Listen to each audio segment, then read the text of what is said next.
Hi friends, ಇವತ್ತು ಹೆಲ್ದಿಯಾಗಿರೋ ಉಪ್ಮಾ ಮಾಡಿ ತೋರಿಸ್ತಾ ಇದ್ದೀನಿ. ಈಗ ನಾನು ಒಂದು ಬಟ್ಲು ರವೆ ಹಾಕ್ಕೊಳ್ತಾ ಇದ್ದೀನಿ. ಈ ರವೆನ ಚೆನ್ನಾಗಿ ನಾವು ಬಿಸಿ ಮಾಡ್ಕೋಬೇಕು. ಇದರಲ್ಲಿ 1 ಟೇಬಲ್ ಸ್ಪೂನ್ ತುಪ್ಪ ಹಾಕಿ ಚೆನ್ನಾಗಿ ನಾನು ಫ್ರೈ ಮಾಡ್ಕೊಳ್ತಾ ಇದ್ದೀನಿ. ತುಪ್ಪ ಹಾಕಿ ರವೆ ಫ್ರೈ ಮಾಡೋದ್ರಿಂದ ನಿಮಗೆ ಉಪ್ಮಾ ತುಂಬ ಟೇಸ್ಟಿಯಾಗಿರುತ್ತೆ. ನೋಡಿ, ಮೀಡಿಯಮ್ ಫ್ಲೇಮ್ನಲ್ಲಿ ಚೆನ್ನಾಗಿ ಇದನ್ನು ಫ್ರೈ ಮಾಡ್ಕೋಬೇಕು. ನೋಡಿ, ಕಲರ್ ಚೇಂಜ್ ಆಗ್ತಾ ಇದೆ ಅಲ್ವಾ.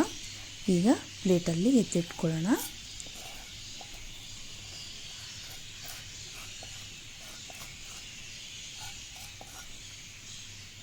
ಈಗ 3 ಟೇಬಲ್ ಸ್ಪೂನ್ ಆಯಿಲ್ ಹಾಕ್ಕೊಳ್ತಾ ಇದ್ದೀನಿ.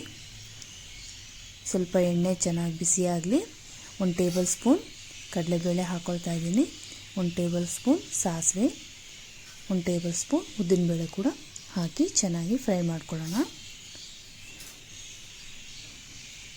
ಸ್ವಲ್ಪ ಕರಿಬೇವಿನ ಸೊಪ್ಪು ಸೇರಿಸ್ಕೊಳ್ಳೋಣ. ಈಗ ಸಣ್ಣದಾಗಿ ಹೆಚ್ಕೊಂಡಿರೋ ಈರುಳ್ಳಿನ ಹಾಕಿ ಫ್ರೈ ಮಾಡ್ಕೋಬೇಕು.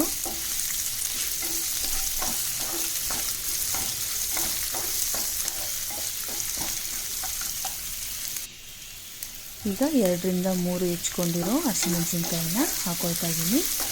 ಈ ಖಾರ ತಿನ್ನೋರಾಗಿದ್ದರೆ ನೀವು ನೋಡಿಕೊಂಡು ಮೆಣಸಿನ್ಕಾಯಿನ ಹಾಕ್ಕೊಳ್ಳಿ. ಈಗ ಚಿಕ್ಕದಾಗಿ ಹೆಚ್ಕೊಂಡಿರೋ ಕ್ಯಾರೆಟು ಹಾಗೆ ಚಿಕ್ಕದಾಗಿ ಹೆಚ್ಕೊಂಡಿರೋ ಬೀನ್ಸ್ ಕೂಡ ಹಾಕಿ ಫ್ರೈ ಮಾಡ್ಕೋಬೇಕು.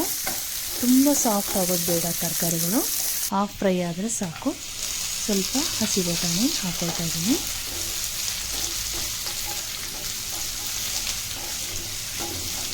ಚೆನ್ನಾಗಿ ಮಿಕ್ಸ್ ಮಾಡಿ ಫ್ರೈ ಮಾಡಿ. ಇದ್ರ ಜೊತೆಗೆ ಸ್ವಲ್ಪನೇ ಹಸಿ ಶುಂಠಿ ಪೀಸಸ್ ಹಾಕ್ಕೊಳ್ತಾ ಇದ್ದೀನಿ. ನಿಮಗೆ ಬೇಡ ಇಷ್ಟ ಇಲ್ಲ ಅಂದರೆ ಸ್ಕಿಪ್ ಮಾಡ್ಕೊಳ್ಳಿ. ರುಚಿಗೆ ತಕ್ಕಷ್ಟು ಉಪ್ಪು ಹಾಕ್ಕೊಳ್ತಾ ಇದ್ದೀನಿ.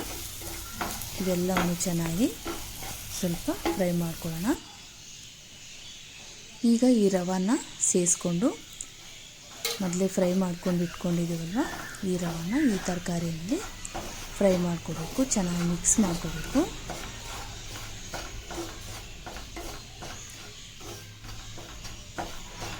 ಈಗ ಮಿಕ್ಸ್ ಮಾಡಿಕೊಂಡು ನೀರು ಸ್ವಲ್ಪ ಸೇರಿಸ್ಕೋಬೇಕು. 1/2 ಕಪ್ ನೀರು ಹಾಕ್ಕೊಳ್ತಾ ಇದ್ದೀನಿ.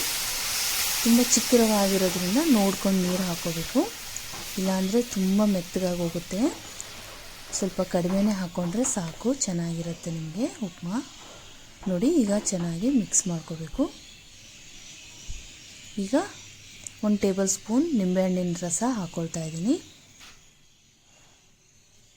ಹಾಗೆ ಮೇಲೆ ಸ್ವಲ್ಪ ಕೊತ್ತಂಬರಿ ಸೊಪ್ಪು ಹಾಕ್ಕೊಳ್ತಾ ಇದ್ದೀನಿ. ಇವೆಲ್ಲವನ್ನು ಚೆನ್ನಾಗಿ ಮಿಕ್ಸ್ ಮಾಡಿದರೆ ನೋಡಿ, ಟೇಸ್ಟಿಯಾದ ಹೆಲ್ದಿಯಾದ ಉಪ್ಮಾ ರೆಡಿಯಾಗಿದೆ. ಈಗ ಪ್ಲೇಟಿಗೆ ಸರ್ವ್ ಮಾಡ್ಕೊಳ್ಳೋಣ. ನೋಡಿದ್ರಲ್ವ ಎಷ್ಟು ಸುಲಭವಾಗಿ ಉಪ್ಮಾ ಮಾಡ್ಕೋಬೋದು. ಯಾರು ಉಪ್ಮಾ ತಿನ್ನೋಕ್ಕೆ ಇಷ್ಟಪಡಲ್ಲ, ಈ ರೀತಿ ತರಕಾರಿಗಳನ್ನ ಸೇರಿಸಿ ಮಾಡಿಕೊಡಿ, ತುಂಬಾ ಇಷ್ಟಪಟ್ಟು ತಿಂತಾರೆ. ಈ ವಿಡಿಯೋ ನಿಮಗೆ ಇಷ್ಟವಾಗಿದ್ದರೆ ಪ್ಲೀಸ್ ಲೈಕ್ ಮಾಡಿ, ಸಬ್ಸ್ಕ್ರೈಬ್ ಮಾಡಿ. ಈ ವಿಡಿಯೋ ನೋಡಿದ್ದಕ್ಕಾಗಿ ಧನ್ಯವಾದಗಳು. Thank you.